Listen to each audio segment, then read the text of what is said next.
Funny incidence है 14 फरवरी 1984 का। एक मज़ेदार घटना। शाम हो चली थी और खोन दोनबी को भूख लगी थी, यानी जो लड़की थी मिजोरम से खोन दोनबी, उसको भूख लगी थी। हमारे खाने का जितना भी सामान था खत्म हो चुका था और मेरे देखते ही देखते वह कटीली तारें पार करके एक बगीचे में घुस गई। वहां से वह दो बड़े बड़े पहाड़ी खीरे तोड़ लाई। तभी पीछे से एक पहाड़ी महिला ने उसका बैग पकड़ लिया। अपनी भाषा में वह खोन दोनबी से कुछ कह रही थी।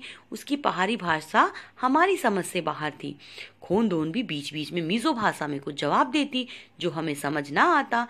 मैं उन दोनों को हिंदी में कुछ समझाती, लेकिन किसी को भी किसी बात की समझ नहीं आ रही थी। आखिर हाव भाव से मैंने उस महिला को समझाया और गलती मानी। इतनी देर में सारा ग्रुप बहुत आगे निकल चुका था, अंधेरा हो चुका था और मुझे लगा हम गलत रास्ते पर बढ़ रहे हैं। हम बहुत घबरा गए, टॉर्च से भी कुछ नजर नहीं आ रहा था। हमने घबराकर हाथ पकड़ लिए। ठंड में भी मेरे पसीने छूट रहे थे। मैंने जोर से आवाज लगाई, कहाँ हो तुम सब? पहाड़ों पर मेरी आवाज गूंजने लगी। हमने जोर जोर से सीटियां बजानी शुरू की और टॉर्च से रोशनी की।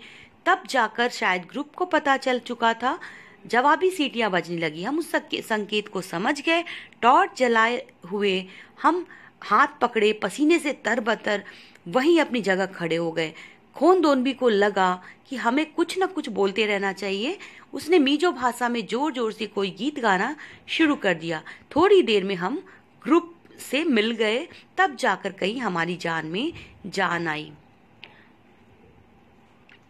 आगे अ स्पेशल गेस्ट, एक खास मुलाकात। रात को खाने के बाद हमें एक खास मेहमान से मिलवाया गया। वह थी बछेंद्री पाल।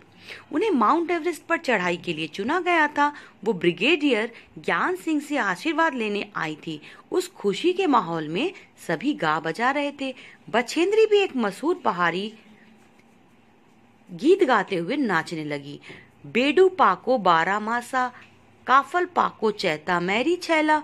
मैं सोच भी नहीं सकती थी कि यही बछेंद्री एवरेस्ट पर चढ़ने वाली पहली भारतीय महिला बनने का इतिहास रचेंगी। सो कैंप इन द शो 18 फरवरी 1984। अब लगभग 2134 मीटर की ऊंचाई पर हम खड़े थे। हमें रात को यहीं रुकना था।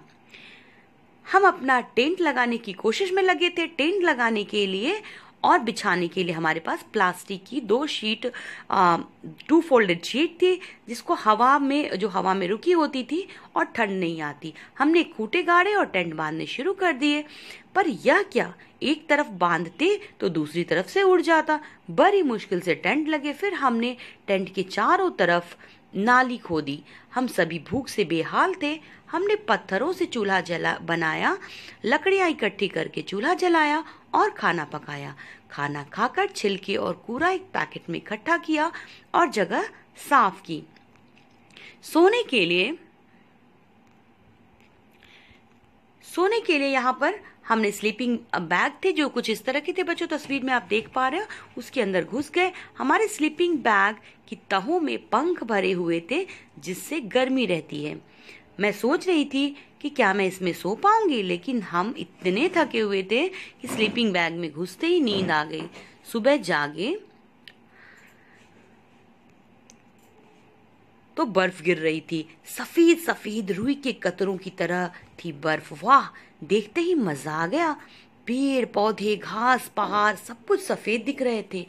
आज हमें बर्फ पर ऊपर 2700 मीटर 2700 मीटर की ऊंचाई पर चढ़ना था। ऊपर चढ़ने के लिए हमें छड़ियां भी दी गई थी। हम छड़ी के सहारे पैर जमा जमा कर बढ़ रहे थे। बार बार पैर फिसल रहे थे। दोपहर होते होते हम बर्फ से ढके पहाड़ों पर थे। वहां हमने स्नोमैन बनाया और बर्फ के गोलों से भी खेले। अब last day of camp. Last day at camp यानी कि 21 फरवरी 1984 की बात है। कैंप फायर यानी कि आग जलाने की तैयारियां चल रही थी। सभी ग्रुप अपना अपना प्रोग्राम तैयार करके आए थे। खाने के बाद आग के चारों तरफ नाच गाना, चुटकुले, हंसी मजाक में कब रात के 12 बज गए पता ही नहीं चला। तभी ब्रिगेडियर ज्ञान सिंह उठे और उन्होंने मुझे बुलाया। मैंने सोचा आज लास्ट डे भी कोई गड़बड़ हो गई है, पर उन्होंने जब बेस्ट परफॉर्मेंस के अवार्ड के लिए मेरे नाम की घोषणा की तो मैं अवाक सी उन्हें देखती रह गई। ब्रिगेडियर साहब का आशीर्वाद भरा हाथ मेरे सर पर था और मेरी आंखों में खुशी के आंसू टपक रहे थे। बच्चों, ये था जो रॉक क्लाइंबिंग है ना, उसके बारे में ये स्टोरी। और ये डायरी के जो पन्ने हैं संगीता अरोरा ने खुद अपने एक्सपीरियंस लिखे हैं। वो केंद्रीय विद्यालय शालीमार बाग दिल्ली की टीचर हैं, केंद्रीय विद्यालय में पढ़ाती हैं, और उनके एक्सपीरियंस का ये स्टोरी है। अब यहाँ पर देखो, अलोन ऑन माउंटेन टॉप। सो खेल खेल में यहाँ पर पहाड़ी में रहने वाली 12 साल की एक पहाड़ी लड़की स्कूल से पिकनिक के लिए गई।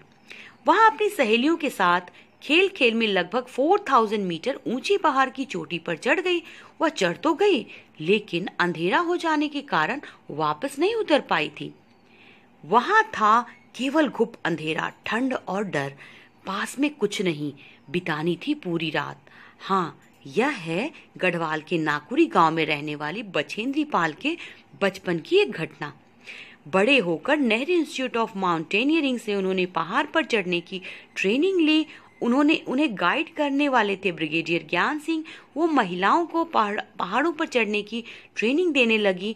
1984 में बछेंद्री पाल को माउंट एवरेस्ट पर चढ़ने के लिए चुना गया। Snow storm. बच्चों, एक धमाका। 18 लोगों की उस टीम में 7 महिलाएं थीं।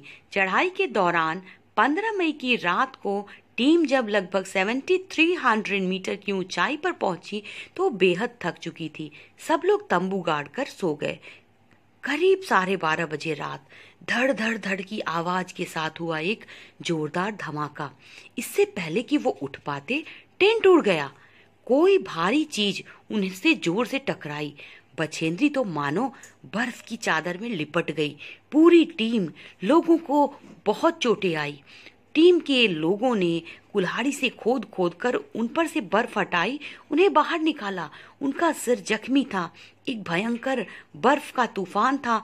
टीम के लोग और नीचे बेस कैंप में लौट गए, लेकिन बछेंद्री जैसे तैसे फिर ऊपर की तरफ बढ़ी।